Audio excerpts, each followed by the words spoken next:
Oke, kita sekarang melihat bagaimana kita mendownload Qt Creator. Kita ke website www.qt.io. Kemudian di sini Anda bisa melihat aplikasi-aplikasi yang dikerjakan oleh Qt. Banyak juga perusahaan-perusahaan yang sudah memakai Qt dan solusinya pun bisa untuk aplikasi di bagian bidang otomotif, automation, set-top box, medical, dan seterusnya. Oke, kita lihat di paling atas ada bagian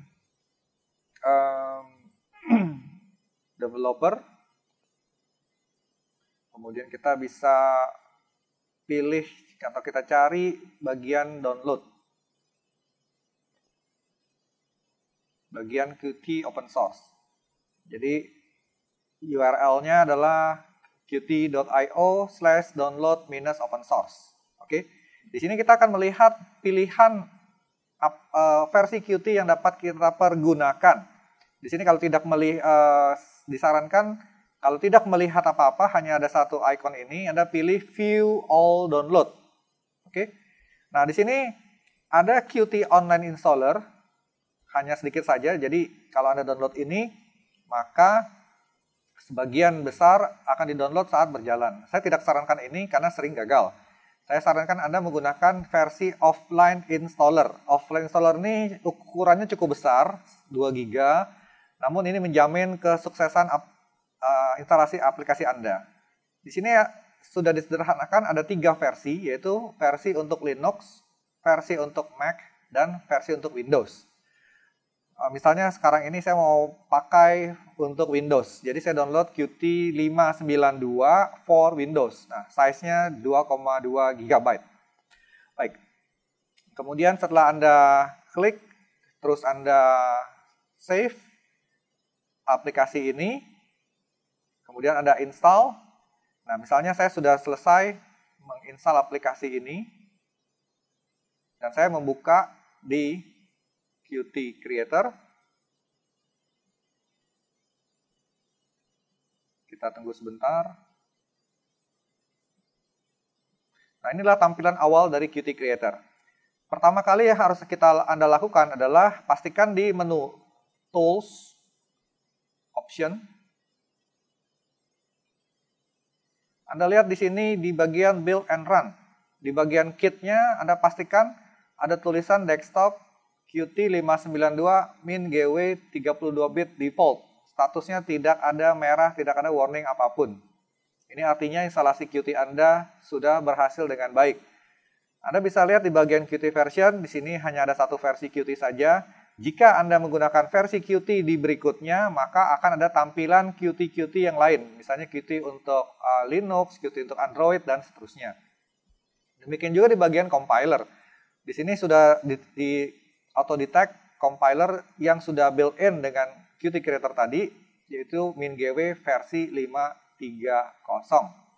Nah, setelah Anda melihat ini semua, berarti instalasi dari Qt Creator Anda sudah berhasil dengan baik dan kita siap untuk membuat aplikasi. Nah, saya akan memberi contoh bagaimana kita membuat aplikasi sederhana, yaitu kita mulai dengan New Project, kita pilih bagian projectnya application, dan kita pilih Qt Console Application. Kemudian kita pilih choose, kemudian kita kasih nama, misalnya saya bilang ini Qt Console Application. Perhatikan di sini create in, ini adalah folder project Anda. Pastikan ini di tempat yang berisi folder data Anda, sehingga tidak tercampur dengan folder yang lain. Kemudian Anda klik next. Di sini langsung aja build sistemnya default, Anda pilih next saja. Kit selection-nya karena kita hanya punya satu, yaitu desktop min-GW 32-bit, kita pilih next saja. Di project management tidak usah kita ubah, pilihannya langsung di finish saja. Oke, ini adalah program yang sudah dibuatkan oleh Qt, main programnya.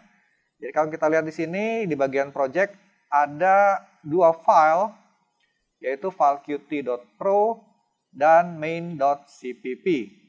Nah, ini yang kita ubah, karena kita targetnya hanya mau mencetak hello world di aplikasi ini, di sini Anda bisa lihat seperti program C pada umumnya, yaitu ada fungsi main, dan di sini ada include, yaitu QCore application, di mana ini adalah kelas yang akan kita pergunakan di sini.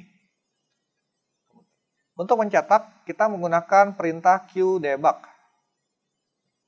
Kita bilang qdebug, misalnya hello world. Ya, seperti ini saja. Ini mirip dengan printf pada bahasa C dan C++. Kemudian untuk menjalankan programnya, kita pilih ke menu project dulu, kemudian pilih bagian run, dan biasanya saya tidak suka program berjalan untuk membuka terminal baru, maka run in terminalnya saya uncheck. Begini. Terus kita balik lagi ke menu edit, dan kita coba compile. Di sini ada button yang namanya untuk run, di sini untuk debug, dan di sini untuk compile. Nah, kita coba pakai menu compile dulu. Lihat di sini proses kompilasi sedang berjalan, dan kalau tidak ada error berarti hasil kompilasi sukses dan kita dapat langsung menjalankan program kita dengan menekan tombol run. Ya, ini dia tampilan program kita Hello World. Kita sudah berhasil membuat aplikasi kita yang pertama. Aplikasi ini tidak langsung keluar dari program karena memang kalau Anda lihat di dalam main program ini adalah return a.execute. Di mana ini akan masuk ke dalam looping Qt itu sendiri. Nah, untuk keluar dari sini, kita akan tekan tombol stop. Oke, demikian proses pembuatan aplikasi konsol dengan menggunakan Qt Creator. Sampai jumpa di sesi berikutnya.